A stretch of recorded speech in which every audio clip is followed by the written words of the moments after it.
Hello, welcome back. Another question from 2016 O-Level E-Maths paper, question 24. If you have a read the question, ABCD is a square, center O. So they want us to find what is the fraction of the square ABCD that is not shaded. So we have to go ahead and find out what is the area that is shaded. So first things is I'm going to go and find the area of the semicircle OEFG, which is given by half times pi r squared, r being 2r divided by 2. The next thing I'm going to do is to go and find out the area of the triangle GOEH. This is half times base times perpendicular height, which is half times GH times EH. And they give us in the question that GH or HG is square root of 2r.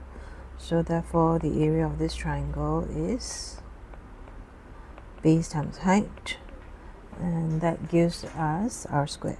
And then after that we're going to go and find out the area of the quadrant GEH, so that we can find out the area of the segment later on.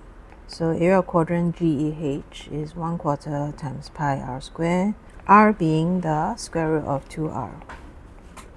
And this would give us half pi r squared.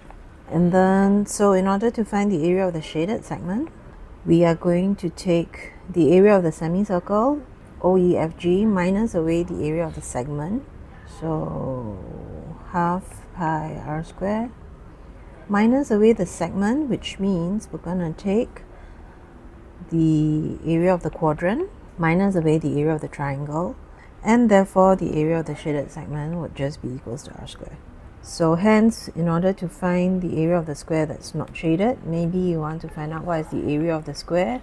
So the length of one side of the square is 2r, so the area of the square is 2r times 2r, which gives us 4r squared. And therefore the fraction of the square that is not shaded, we would take the area of the whole square minus away the area that is shaded over the area of the original square, which would give us 3r squared over 4r squared, and therefore the answer is 3/4. 5 marks. Thank you.